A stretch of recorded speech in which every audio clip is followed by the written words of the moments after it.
మరి మా పొంగిలేటి శ్రీనివాసరెడ్డి ఇంటి పైన ఈడీ రైడ్లు జరిగినాయి, పట్టుకున్నారు, పైసలు పట్టుకపోయిండ్రు, ఇన్ని కోట్లు దొరికినాయి, అన్ని కోట్లు దొరికినాయి అని చెప్పిండ్రు. ఇయాటి వరకు ఏమైందో అది కూడా తెలియలేదు. ఇది వీళ్ళ క్రెడిబిలిటీ. ఒక క్యాబినెట్ మంత్రి, క్యాబినెట్ కూర్చోవాల్సిన వ్యక్తి ఈ రోజు వర్క్ అనేది ఓపెన్ చెందాల్సిన వ్యక్తి నాకు సగం నీకు సగం అంటాడా? నువ్వేం మంత్రివా నువ్వు? పొంగిలేటి శ్రీనివాసరెడ్డి ఇది నాకు సగం వరకు ఇరిగేషన్ ఏది మన కోడంగల్ ఇరిగేషన్ పడ్డది, నాకు సగం నీకు సగం, ఇలా భూములు నాకు సగం నీకు సగం, ఆడ భూములు ఇస్తుండ్రు నీకు సగం.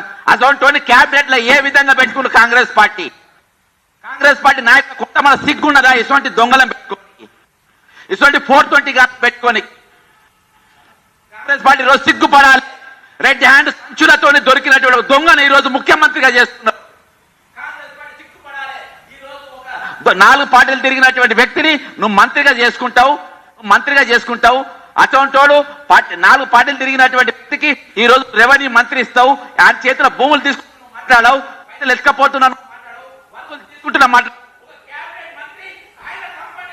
ఏ విధంగా వర్కులు తీసుకున్నాడు?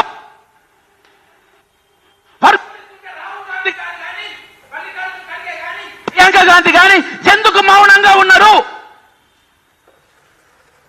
ఎందుకు నోరు తెరుస్తలేరు? ఇది ఐడియాలజీ పార్టీ అనేది, ఎథిక్స్ ఉన్న పార్టీ అనేది, నీతి నిజాయితీ కోసం నిలబడే పార్టీ అనేది.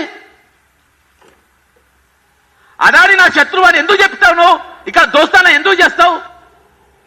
మేడిగడ్డ గాంధీ మేయా కృష్ణారెడ్డిని జైల్లో పెడతా అని ఇయాల్టి వరకు వేసిన కమిషన్, ఏదైతే కాళేశ్వరం మీద వేసే కమిషన్ లో మేయా కృష్ణారెడ్డి పేరు ఒక్కడు కూడా చెప్పలేదు.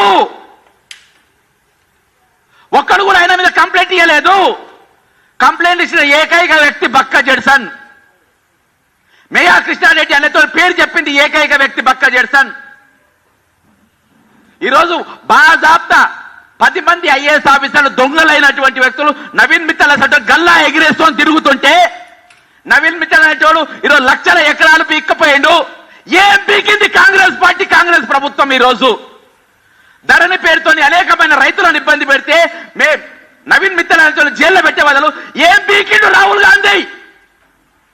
సిగ్గు చరాలు లేవా మీకు? 1200 మంది విద్యార్థులు బలిసి చచ్చిపోయినరా తెలంగాణ కోసం?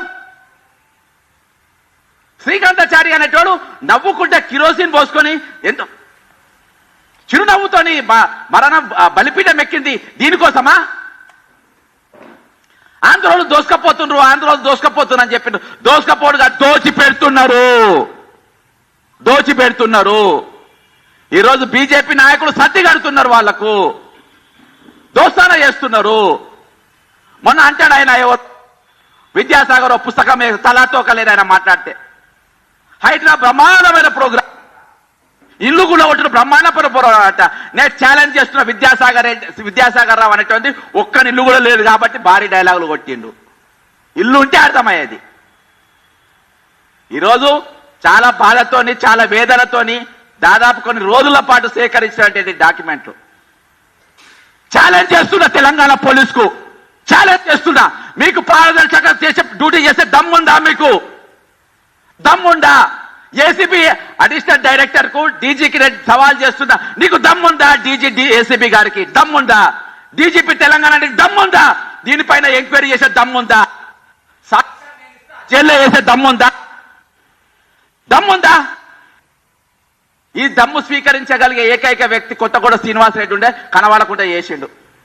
రవిగుప్తా అనే ఆయన ఉండే, డీజీపీ కనబడకుండా చేసిండు.